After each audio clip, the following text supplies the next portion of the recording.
तुम्ही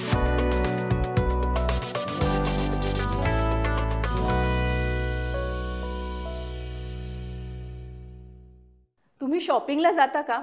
विशेषतः online shopping करता का? असंख्य पर्यायामधून एखाद दोन पर्याय आपण निवडतो. आपल्याला वाटतं आपण फ्री चॉईस केला. पण खरंच जी गोष्ट आपण निवडतो ती आपण निवडलेली असते का? का ती आपण निवडावी अशी योजना केलेली असते? नमस्कार, मी गुंजन कुलकर्णी.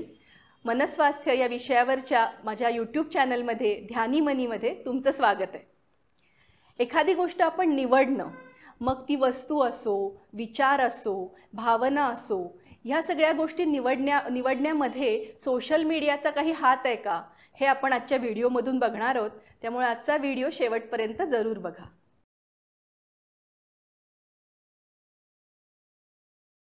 डॅरेन ब्राउन नावाचा एक ब्रिटिश इल्युजनिस्ट आहे.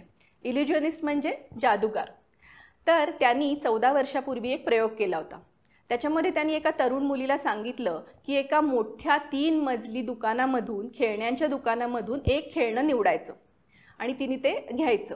आणि ते दुकान खरंच खूप मोठं होतं. त्याच्यामध्ये मिलियन्स ऑफ टॉयज होते. तर त्याच्यातनं ती काय निवडणार हे कोणालाच माहिती नव्हतं. आणि डॅरेननी पण तिला सांगितलं की तू आम्हाला सांगायचं नाहीस तू काय निवडणार, पण तू जे काय निवडणार आहेस ते आम्ही आधीच ओळखू. आता हे सगळं आश्चर्यकारकच होतं. पण तरीसुद्धा त्यांनी बरोबर तिने जे खेळणं निवडलं ते खेळणं त्यांनी ऑलरेडी त्या दुकानाच्या बाहेर आणून ठेवलं होतं. लाईफ साईजमध्ये ते आणून ठेवलेलं होतं. आणि त्या मुलीने ते खेळणं निवडून ती दुकानाच्या बाहेर आली आणि तिने ते लाईफ साईज खेळणं बघितलं आणि तिला प्रचंड आश्चर्य वाटलं की अरे ह्याला कळलं तरी कसं, हा माझ्या मनामध्ये कसा काय शिरला. आणि ही गोष्ट मी तेव्हाची सांगतेय जेव्हा सोशल मीडिया, मोबाईल याचं फार प्रस्थ नव्हतं. तर त्यावेळेला सुद्धा हे कसं होऊ शकलं? तर त्यांनी तिच्या घराच्या वाटेपासून दुकानापर्यंत, शिवाय दुकानामध्ये अशा अनेक गोष्टींची योजना केली होती. वेगवेगळे रंगसंगती किंवा काही आकारांचे पॅटर्न्स किंवा बोलता बोलता सहज म्हणून उच्चारल्यासारखा शब्द, अशा अनेक गोष्टींची त्यांनी अशी योजना करून ठेवली होती की ती एक्झॅक्टली त्या मिलियन्स ऑफ टॉईजमधून कुठलं खेळणं निवडणार हे आधीच जणू काही ठरलेलं होतं. आणि हे खूप आश्चर्यकारक होतं. आता ह्या संदर्भातला व्हिडिओ यूट्यूबवरती आहे, तुम्हाला हवं तर तुम्ही जाऊन बघू शकता. आता हे इतकं आश्चर्यकारक आहे. पण आता तर उलट सोशल मीडियामुळे किंवा एकूण ॲडव्हर्टायझिंग, मार्केटिंगचं प्रस्थ इतकं वाढल्यामुळे ही गोष्ट सातत्याने होत असते. ह्याला सायकोलॉजीच्या भाषेमध्ये म्हणतात सबलिमिनल मेसेजिंग. असं सबलिमिनल मेसेजिंग आपल्या आजूबाजूला सगळीकडे असतं. आता आपण आपल्या स्क्रीनवरती काही लोगोज बघूया. अगदी फेमस लोगोज आहेत. त्या प्रत्येक लोगोमध्ये काही विशिष्ट काही आकडा आहे का, काही विशिष्ट आकार आहे का, काही विशिष्ट गोष्ट आहे का जी तुम्हाला दिसतीये का, ती तुम्ही शोधायचा प्रयत्न करा. आणि त्याच्यातून काही मेसेज मिळतोय का हे शोधायचा प्रयत्न करा. खूप मस्त एक्सरसाइज होईल. बघितले का तुम्ही सगळे व्हिडिओ? काय काय सापडलं तुम्हाला त्याच्यामधून? सगळ्याच लोगोजमधून तुम्हाला काही गोष्टी सापडल्या का? तर असे हे जे सबलिमिनल मेसेजेस आहेत की जे आपल्याला सगळीकडे आपल्या आयुष्यामध्ये पेरलेले असतात, आपल्या आजूबाजूला पेरलेले असतात, त्याच्यातून बरोबर आपला मेंदू जी गोष्ट त्यांना सांगायची आहे ती बरोबर टिपत असतो. तुम्ही हे ऑब्झर्व केलंय का की तुमचा फोन तुमच्या जवळ आहे आणि तुम्ही दुसऱ्या कोणाशी तरी गप्पा मारता आहात आणि गप्पा मारता मारता उच्चारलेला एखादा शब्द, जर तुम्ही समजा एखादा शब्द उच्चारलात की उशी हा शब्द उच्चारला, तर त्या उशीबद्दलचे अनेक व्हिडिओज म्हणा किंवा त्याच्याबद्दलच्या अनेक मार्केटिंग ॲडव्हर्टाइजमेंट तुम्हाला यायला लागतात. म्हणजे आपल्याला आता हे कळायला लागलं की आपण बोलत असताना आपला फोन ऐकत असतो, आपले चॉईसेस आपला फोन बघत असतो. बऱ्याचदा तर असंही होतं की आपण ज्या मूडमध्ये आहोत त्या मूडमध्ये आपल्याला काय प्रकारची गाणी समोर येतील हे सुद्धा ठरलेलं असतं. तर विशेषतः मार्केटिंगच्या क्षेत्रामध्ये हे सबलिमिनल मेसेजिंग इतक्या प्रमाणात वापरलं जातं की आपल्याला असं आपण म्हणू शकतो का की एखादी गोष्ट मी खरेदी केली तर ती मी स्वतः खरेदी केली आहे का, अशी योजना केली गेलेली आहे की ही गोष्ट मी खरेदी करावी.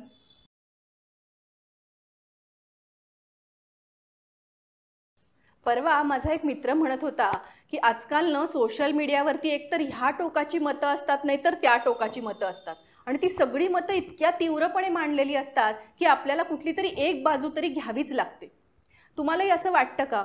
मगाशी आपण सबलिमिनल मेसेजिंगबद्दल बघितलं, ज्याच्यामध्ये अगदी सटली आपल्याला मेसेज दिले जातात, पण इथे मात्र तीव्रपणे मतं मांडली जातात, आपल्यावरती बंबार्डिंग केलं जातं आणि त्यामुळे आपला मेंदू खूप कन्फ्यूज होऊन जातो.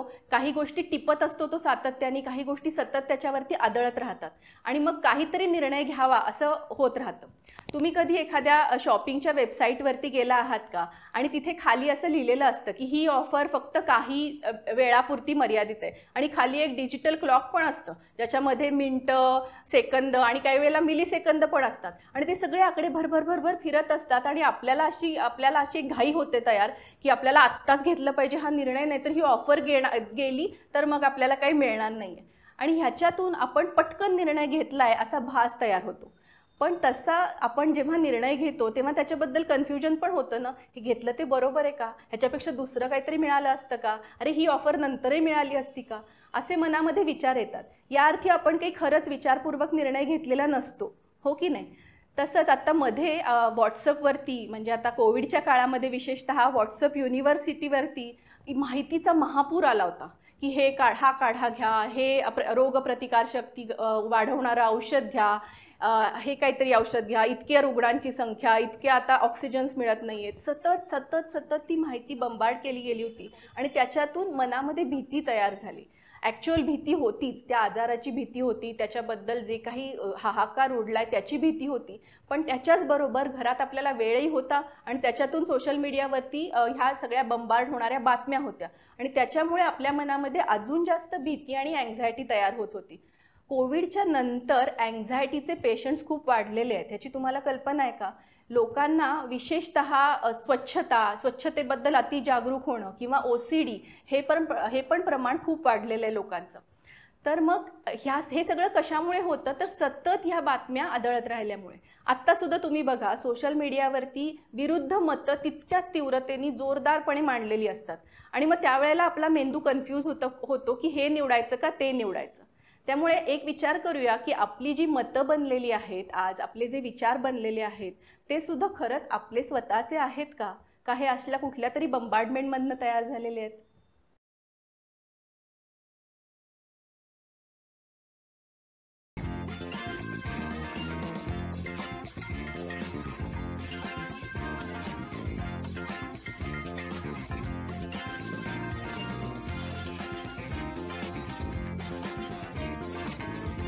गंमतशीर आहे ना हे रील.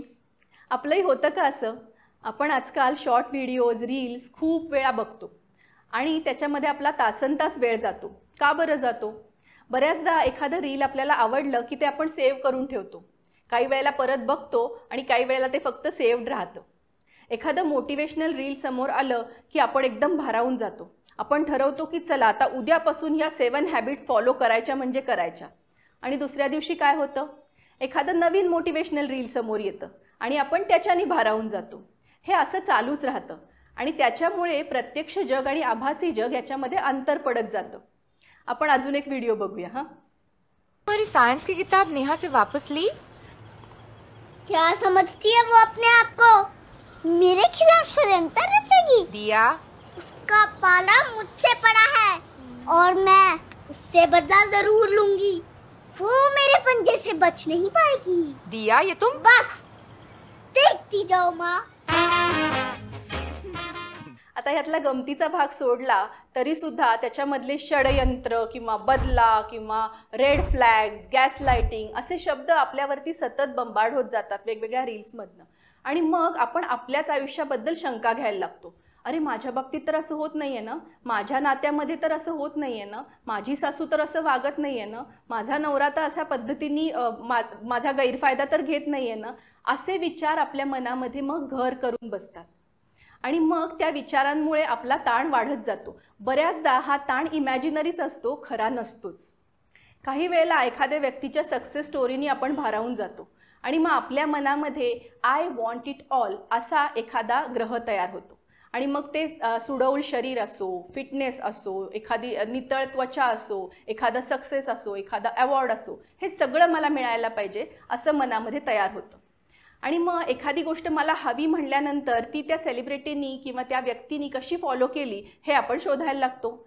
आणि मग त्यांचं रुटीन, त्यांचं फिटनेस रेजिम, त्यांचा डाएट हे सगळं आपण फॉलो करायचा प्रयत्न करतो. पण आपल्याला ते जमतं का प्रत्यक्ष जगामध्ये?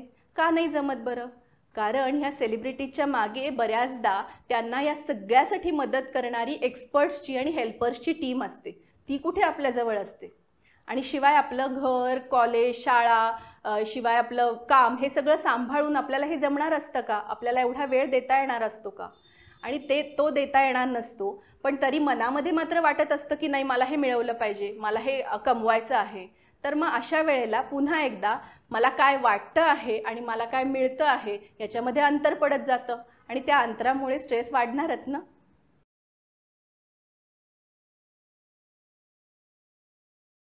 एक काम करा, तुमच्या फोनच्या सेटिंग्जमध्ये जा. तिथे डिजिटल वेलबिंग नावाचा ऑप्शन असेल, त्याच्यावरती क्लिक करा आणि बघा काय दिसतंय ते. तुम्ही आज सकाळपासून फोनवरती, तुमच्या इंटरनेटवरती, सोशल मीडियावरती किती वेळ घालवलात ते त्याच्यावरती दिसतंय. किती दिसतोय वेळ? 1.5 तास, 4 तास, 7 तासापेक्षा जास्त. आणि आपल्याला वाटत होतं की आपण तर फक्त 15 मिनिटासाठी फोन हातात घेतलाय आणि खरं पिक्चर आपल्या डोळ्यासमोर आहे. आणि त्याच्यावरती हे पण दिसतं की तुम्ही कुठल्या ॲपवरती किती वेळ घालवलेला आहात, कुठल्या ॲपवरती घालवलाय बरं जास्त वेळ, आणि तो कशासाठी घालवलाय. त्याच्यावरती वेळ घालवण्याचं आपलं उद्दिष्ट काय आहे? Entertainment, social networking, business ideas, का कनेक्टिंग विथ पीपल? जे काय उद्दिष्ट असेल, पण ते साध्य झालं आहे का हे आपण बघितलं पाहिजे ना. आणि आता हे मी तुम्हाला का करायला सांगते आहे? कारण हे ॲनालिसिस आपणच केलं पाहिजे. कारण वेळच मिळत नाही आजकाल असं म्हणणारे पण आपणच असतो, हो की नाही? हायली सक्सेसफुल लोकांकडे सुद्धा दिवसाचे 24 तास असतात. मग ते एवढे सक्सेसफुल का होतात? आपण सतत त्यांच्या सक्सेस स्टोरीज बघत राहिलो तर आपण सक्सेसफुल होणार नाही आहोत. आपण आभासी जगामध्ये जे बघतो त्याच्यामधून आपल्या मनाला फक्त एक फेक उत्तेजना मिळते, चुकीची किंवा आभासी उत्तेजना मिळते आणि त्याच्यातून साध्य काहीच होत नाही. सक्सेस मात्र हातामध्ये येत नाही. एक छोटासा अनुभव सांगते. मागच्याच आठवड्यामध्ये आम्ही एक टीनेजर्सचं, साधारण 7वी 8वी 9वीच्या मुलांचं एक वर्कशॉप घेतलं आणि त्या वर्कशॉपमध्ये जवळजवळ 5-1 तास त्या मुलांना खूप छान छान अनुभव दिले, छान छान ॲक्टिव्हिटीज त्यांच्याबरोबर होत्या. आणि त्या 4-5 तासामध्ये मुलांना एकदाही फोनची आठवण आली नाही, एकदाही फोनची आठवण आली नाही. आणि ही जी मुलं आहेत ही वेळ मिळेल तेव्हा त्यांच्या हातामध्ये फोन असतो, त्याच्यावरती ते काहीतरी बघत राहतात. सो अशा मुलांना त्या 4-5 तासामध्ये फोनबद्दल त्यांच्या मनात सुद्धा विचार आला नाही. आणि हा माझ्या बऱ्याचशा वर्कशॉपचा अनुभव आहे. सो असं का बरं होत असेल? कारण तो रिअल लाईफ अनुभव जो आहे तो जास्त फुलफिलिंग असतो. आणि ह्याचा तुम्ही पण अनुभव घेतलाच असेल ना. कधी घेतलाय? इतक्यात कधी घेतलाय का मोबाईलचं जे प्रस्थ आहे ते बोकाळण्याच्या आधी घेतलेलं आहे? आता शेवटी आपला वेळ हा आपल्या हातामध्ये आहे आणि तो कसा निवडायचा, त्याच्यामध्ये काय प्रायोरिटाईज करायचं हे आपल्याच हातात आहे, हो की नाही?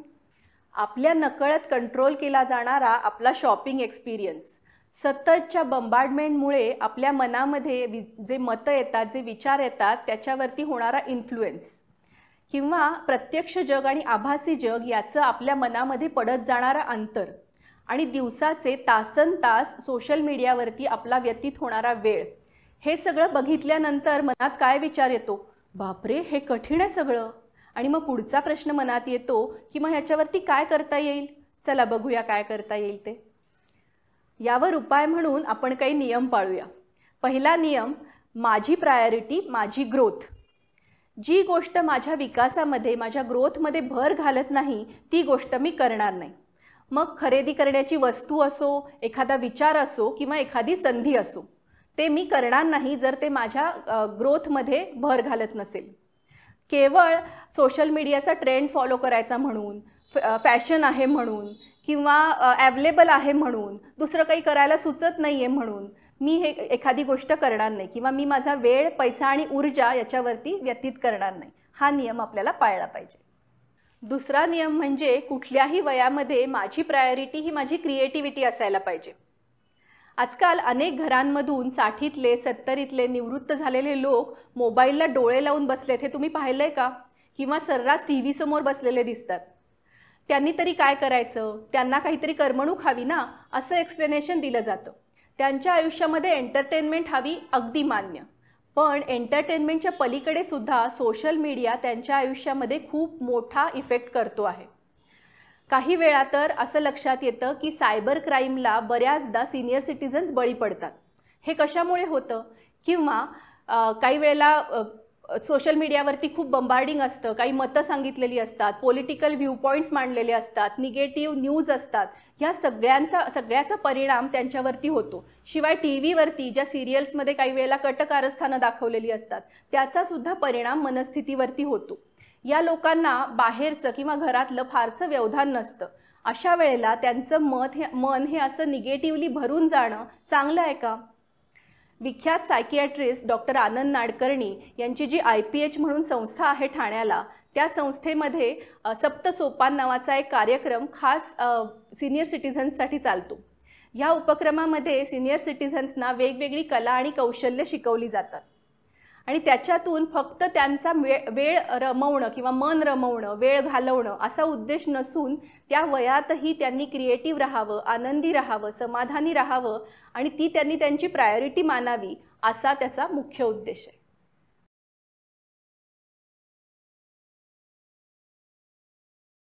आणि तिसरा महत्त्वाचा नियम म्हणजे आपली प्रायोरिटी ही आपल्या वेळेचा सदुपयोग करणं ही आहे.